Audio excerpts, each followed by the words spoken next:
as you know, nearly every government, every central bank in the world has been printing huge amounts of money and borrowing and spending huge amounts of money. It's never happened like this in the history of the world. Never in recorded history have we seen so much excess. I'll call it excess.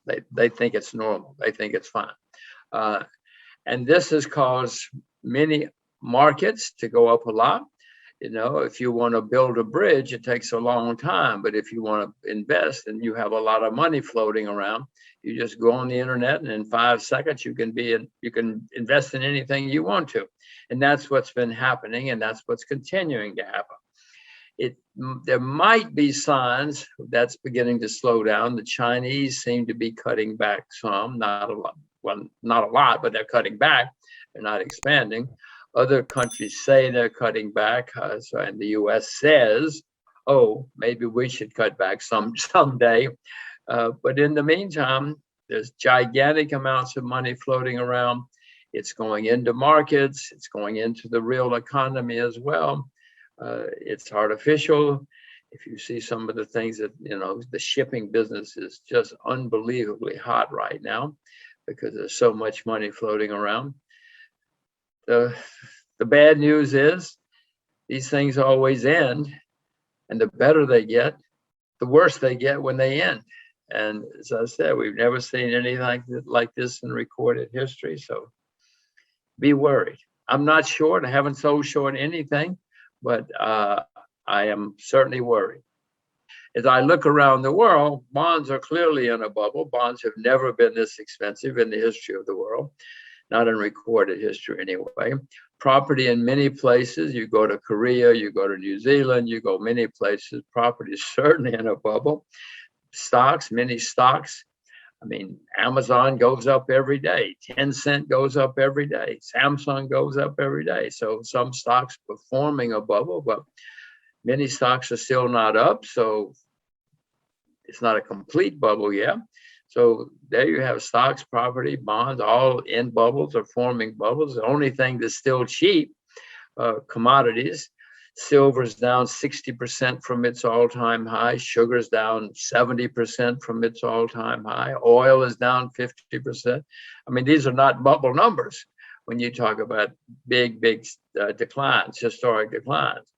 But with all the money being printed, the asset class in the world that I prefer at the moment would be commodities because they're cheap when everything else is booming. I do own stocks. I do own stocks in places like China, Russia, Japan, other places. But I'm not rushing out to buy unless I find something really good. They've already gotten into trillions, which you and I never could have conceived of. Most people could not have conceived of, but they don't want to stop. So I'm wondering what's after trillions? We're going to learn new languages, new vocabulary here in the next year or two if they keep going the way they're going. Well, I said, I'm not short. I know it's going to end badly. If something comes along that's good, I'll buy it. But I know this is going to end very, very, very badly. To repeat, the better it gets, the worse it's going to get when it comes to an end. I would suspect that when it ends, we're going to have the worst bear market in my lifetime. In 2008, we had a big bear market problem because of too much debt. Since 2008, the debt everywhere skyrocketed, unbelievable. Even China has debt now. China didn't have debt 20 years ago, 15 years ago, but even China has a lot of debt now. Who's going to save us? The Chinese saved us in 2009 because they had a lot of money saved for a rainy day and they started spending it. They don't have a lot of money to spend now. Who's going to save us? North Korea? I have no confidence in whoever they are. I will say, Adam, it's a good time to be old in America because I don't have to pay for all of this when it comes to an end. My children, oh my gosh, the problems my children are going to run into in their lifetimes because of what these clowns are doing now. But it's going to end someday, and it's going to end badly when it ends. Either currency collapse or economic collapse. You can have both. You can have one, and then it leads to another. In the 30s, we had both, for instance, around the world.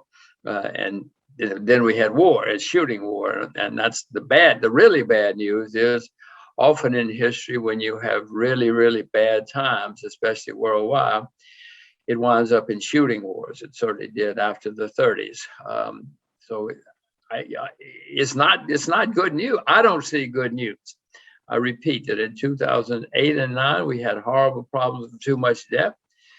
Since then, the debt has gone through the roof by unbelievable amounts. And I know that's going to end badly.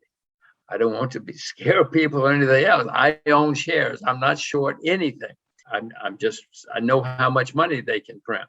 History is pretty clear that when you have bad times, there is usually social unrest. People aren't happy. And if we do, in fact, have the worst bear market of my lifetime, which I don't see how we can avoid, if and when that comes, there are going to be a lot of very, very unhappy and angry people. But that does not mean there won't be a war. It would be certainly not good for the U.S. because the Chinese have a lot of money and a lot of soldiers and a lot of guns, a lot of bullets, a lot of boats. They have more boats than we do in America now. The Navy is bigger than our Navy. I don't know if it's as good as our Navy, but I know they have built a huge Navy. So it would not be good for anybody if it happens, but no war is good for anybody. They certainly have problems. There's no question about that. They have debt. The bankruptcy is going on now, but there have been 2 or 3 others here in the last few weeks, a few months. And interestingly enough, China has said, we will let people go bankrupt. If you foul up, we're not going to bail you out. These are communists, they're acting like good capitalists. We don't let people go bankrupt in America or London or Germany. We bail you out. Well, the Chinese have said, we're not going to bail you out. And so far, they've lived up to that. I mean, they're letting these guys go through the ringer. And I hope they do. It'll be good for China. It'll be good for the world if they do it. And so maybe we were talking before about the early signs. Maybe these are the early signs because China is the second largest economy in the world. And if they start having more and more problems, there will certainly be a snowball effect. Now, your question is who's going to, let's say we do have the worst economic times in my lifetime, who's going to come out the other side? Well, in the last time it happened, the U.S. came out the other side as the number 1 country in the world, the richest country in the world. These things always start where we're not looking. In 2007, Iceland went bankrupt. People said, what? Who's Iceland? If they noticed, nobody cared. And a few months later, Ireland went bankrupt. Some noticed. A few months later, Bear Stearns went bankrupt. Now we're starting to notice. And then BlackRock went bankrupt in the big bank in England. And then eventually, Lehman Brothers went. But then it's on the evening news. Then everybody knows. So my point is these things snowball and they start where we're not looking. And it may have already started for all I know. I've seen some small places having problems. But as I say, I'm not selling short yet because I know how much money these guys can print. Well, then they're going to really panic because they want to keep their jobs. And so they're going to print even more money. And so we'll have a rally. But I would suspect that would be the last rally because there's only so much. I mean, eventually the market says, wait a minute, guys, we've seen this movie before. We know how it ends. We don't care how much money you print.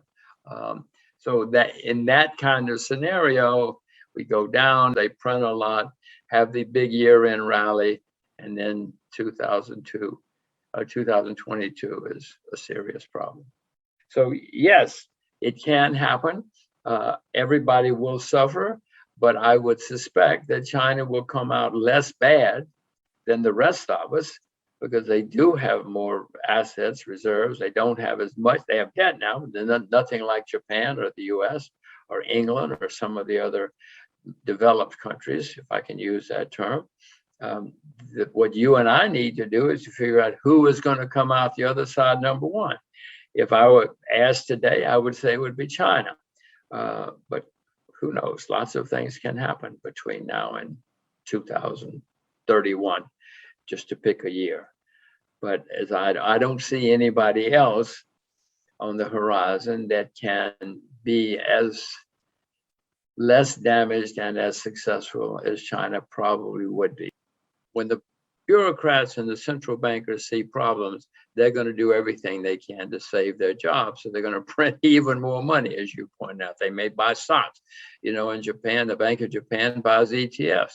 I own Japanese ETFs. He's got more money than I do. If he's going to buy Japanese ETFs, I want to own some too. He's a good bureaucrat. He goes to work early every morning, prints as much money as he can, in his words, unlimited amounts. Well, if he's got unlimited amounts of money, I want to own some as well.